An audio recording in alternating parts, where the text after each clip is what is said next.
All right, St. Petersburg,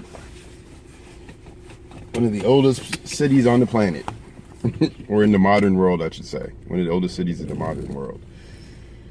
That city happens to be older than our country.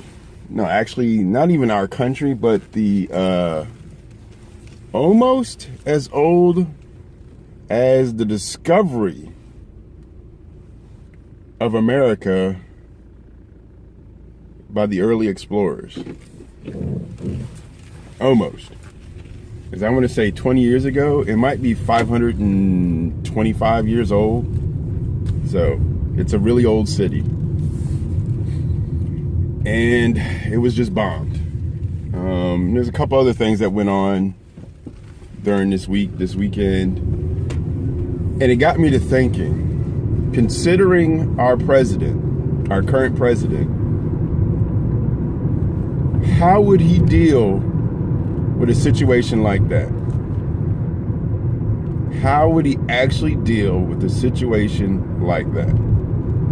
Where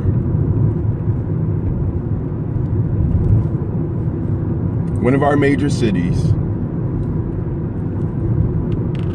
was attacked by a terrorist group. And then in Russia's case, I think it's just an anti-Putin group, to be honest, more than just a simple terrorist group, as in, like, fundamentalists on either side. Some kind of fundamentalist group, some kind of neo something group, those kind of things. The red shirts, the black shirts, the brown shirts, whatever. It doesn't matter. They're all terrorists to me. White hats, the white hoods, and the white dresses. It doesn't matter. Terrorist is a terrorist is a terrorist. Whenever you use violent means or terrorism to get your point across, you're a terrorist. Whatever your reasons are don't really matter to me.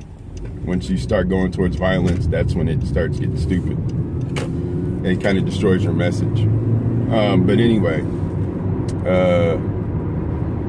I was just wondering how he would handle it. Especially when his approval rating among the constituents is so low. And the only people that really trust him without hesitation are his fans. Because even if you're a staunch Republican conservative stuff, you don't trust him. Of course, the left doesn't trust him. The independents are slowly falling away. No, not slowly, but they're abandoning ship. Abandoning all hope.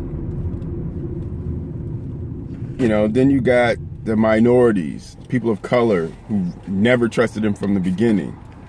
Those kind of things. Women dropping off in droves, all of that.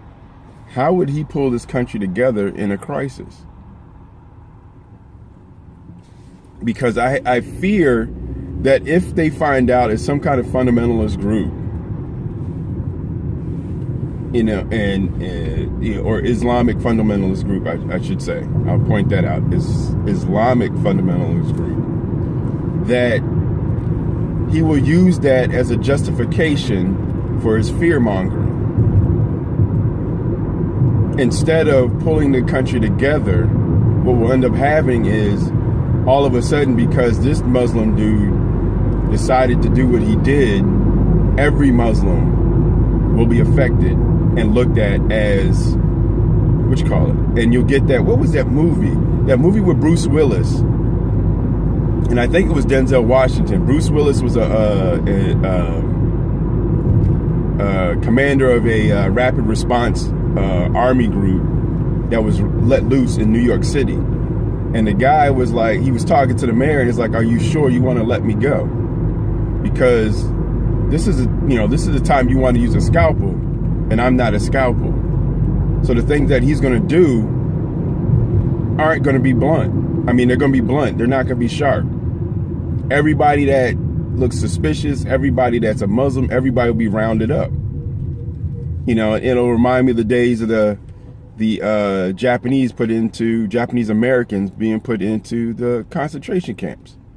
So that frightens me. I'll talk to you later.